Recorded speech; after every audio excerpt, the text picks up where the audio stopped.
എൻ്റെ കയ്യിൽ 19 രൂപയുണ്ടായിരുന്നു. അതെ, ഇത് കേരള ബഡ്ജറ്റിൻ്റെ കഥയാണ്. എൻ്റെ കയ്യിൽ 19 രൂപയുണ്ടായിരുന്നു. എൻ്റെ പ്ലാൻ 100 രൂപയുടെ. ഞാൻ ചെയ്തു നോക്കി.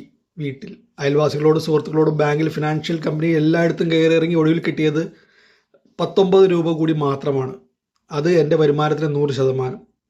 അത്രയും മാത്രം കടം മാത്രമേ കിട്ടിയുള്ളൂ. അങ്ങനെ എൻ്റെ കയ്യിൽ 38 രൂപയുണ്ട്. ഈ 38 രൂപ കൊണ്ട് ഞാൻ എല്ലാം ചെയ്തു. വഴി പണിതു, പദ്ധതികൾ പ്രഖ്യാപിച്ചു, സബ്സിഡി നൽകി, സഹായം നൽകി, വികസനത്തിന് വലിയ വാക്കുകൾ പറഞ്ഞു. ഇതൊക്കെ നടന്നത് കഴിഞ്ഞ വർഷം. ഇപ്പോൾ ഈ വർഷം എൻ്റെ പ്ലാൻ 150 രൂപയുടെ പദ്ധതി. പക്ഷേ ഇപ്പോൾ എൻ്റെ കയ്യിൽ 25 രൂപ മാത്രം. അത് മുഴുവൻ പ്രശ്നം.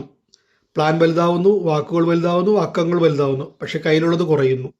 ഇത് കേരള ബഡ്ജറ്റിൻ്റെ യഥാർത്ഥ അവസ്ഥയാണ്. ഇത് വികസന വിരുദ്ധമല്ല, ഇത് രാഷ്ട്രീയ വിരുദ്ധമല്ല, ഇത് കണക്കാണ്. ഇത് ഒരു കുടുംബത്തിൻ്റെ കഥയാണ്. വരുമാനം 19, കടം 19, ചെലവ് 100. അടുത്ത വർഷം വരുമാനം 25, ചെലവ് 150.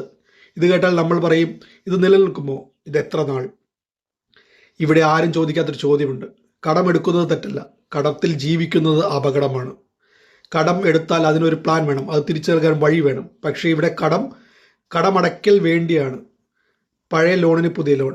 ഇത് വികസനമല്ല, ഇത് ജീവൻ നിലനിർത്തൽ ആണ്. ഇതിൽ ഏറ്റവും ഭീകരമായ കാര്യം അക്കങ്ങളല്ല, നമ്മൾ ഇതിനെ നോർമലൈസ് ചെയ്യുന്നു എന്നതാണ്. ഇതൊക്കെ സാധാരണയല്ലേ? എല്ലാ സംസ്ഥാനങ്ങൾക്കും കടമില്ലേ? വികസനം ചെയ്യാൻ കടം വേണ്ടേ? അതെ, പക്ഷെ ഒരു പരിധി വേണം.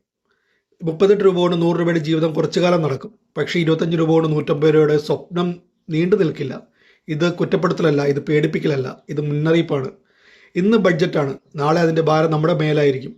നികുതിയായി, സേവനക്കുറവായി, വിലക്കയറ്റമായി, അവസരങ്ങളുടെ കുറവായി, അവസാനം ഒന്ന് മാത്രം.